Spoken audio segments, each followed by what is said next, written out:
welcome to World News on SpringNectar TV, presented by Vibha Ramesh, United States. First, the top headlines.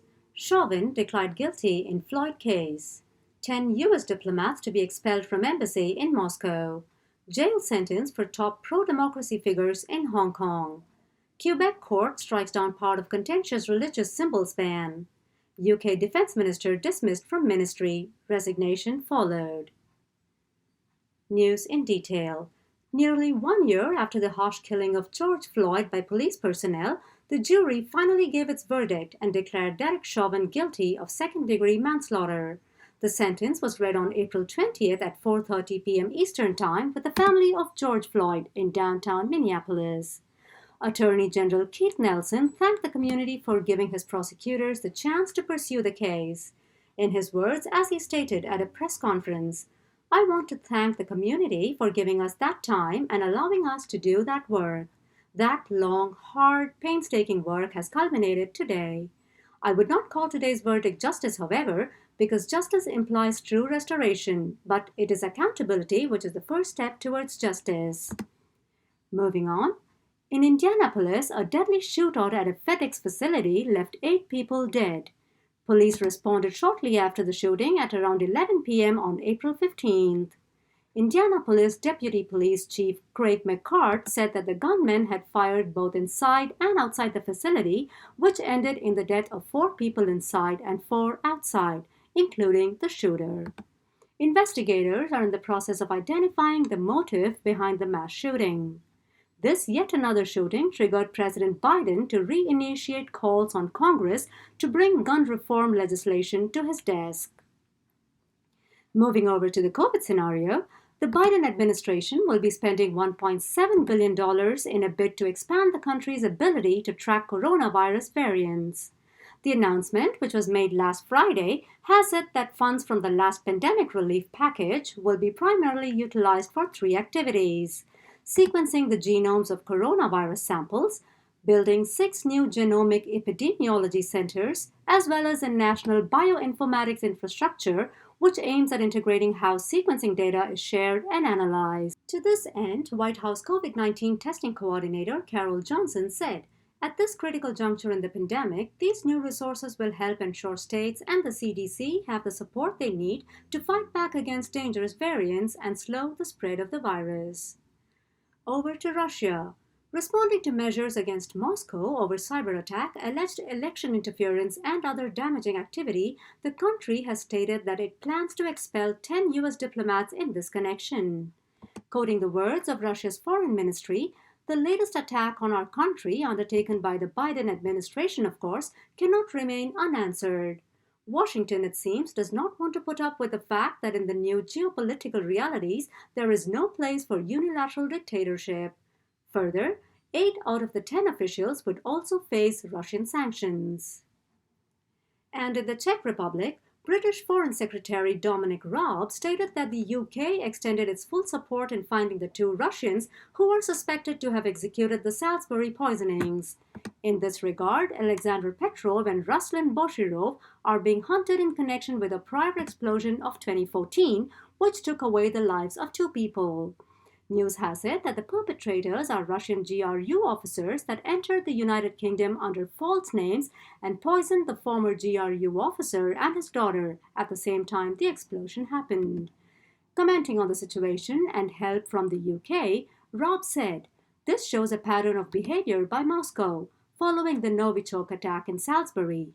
We are as determined and committed as ever to bring those responsible for the attack in Salisbury to justice and command the actions of the Czech authorities to do the same." In a rather devastating incident, a wildfire in Cape Town prompted the evacuation of students on campus.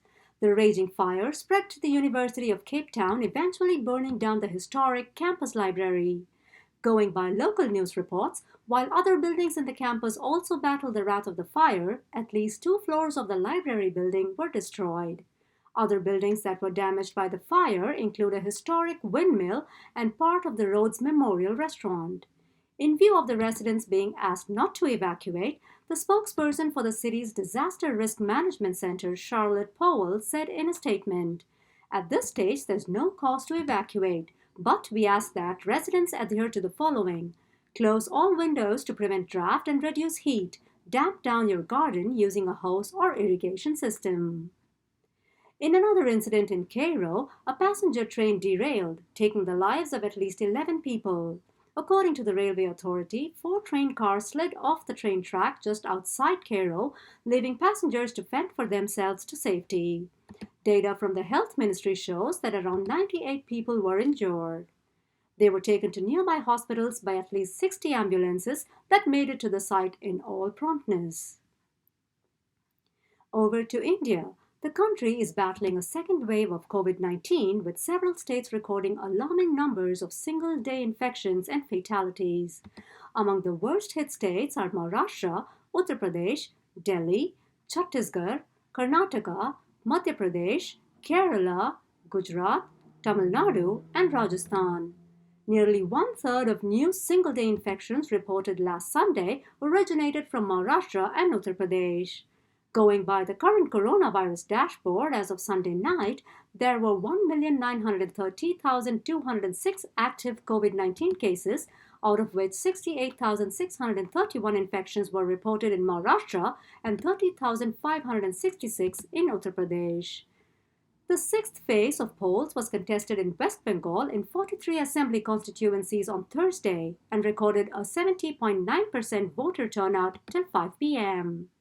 Owing to the alarming spike in COVID cases, the Election Commission has banned all roadshows and has limited public gatherings to less than 500 people. The mandate came into effect at 7 p.m. on Thursday. The contentious religious symbol law of 2019 has gone through a reform where a part of the law has been struck down. The decision was made in view of several lawsuits that argued that the law was unconstitutional and discriminatory. To this end, a Quebec court has lifted the ban which prohibited public employees from wearing religious symbols. However, the ban continues to be maintained for police officers, judges, and other civil servants. Following the accusation of UK Prime Minister Boris Johnson of breaching a commitment, Defence Minister Johnny Mercer was terminated from service as Defence Minister. Mercer had called the red flag on the new law that excluded soldiers who had served in Northern Ireland from protection. Consequently, he was sacked from the ministry, following which he tendered his resignation, which he was forced to. Downing Street accepted his resignation and thanked him for his service. Over to Indonesia, a submarine is reported to be missing on Wednesday with 53 people on board. According to the country's military chief, the KRI Nanggala 402 was participating in a military exercise when it lost contact. The vessel is believed to have disappeared in waters about 60 miles north of Bali. The Navy has set to find the missing vessel. Based on the information shared by the Chief of Staff of the Indonesian Navy, the submarine has sufficient oxygen for 72 hours. Search operation is underway but is on a timer, as the vessel may run out of oxygen in 3 days. Now for a quick update on the sports front. Chelsea and Manchester City have plans to withdraw from the European Super League and will join as founder members, along with 11 other clubs, including 6 from the Premier League. The move came amidst widespread protests from fans. Commenting on the decision, City's manager said, "It is not a sport where the relation between the effort and the success, the effort and the reward, does not exist."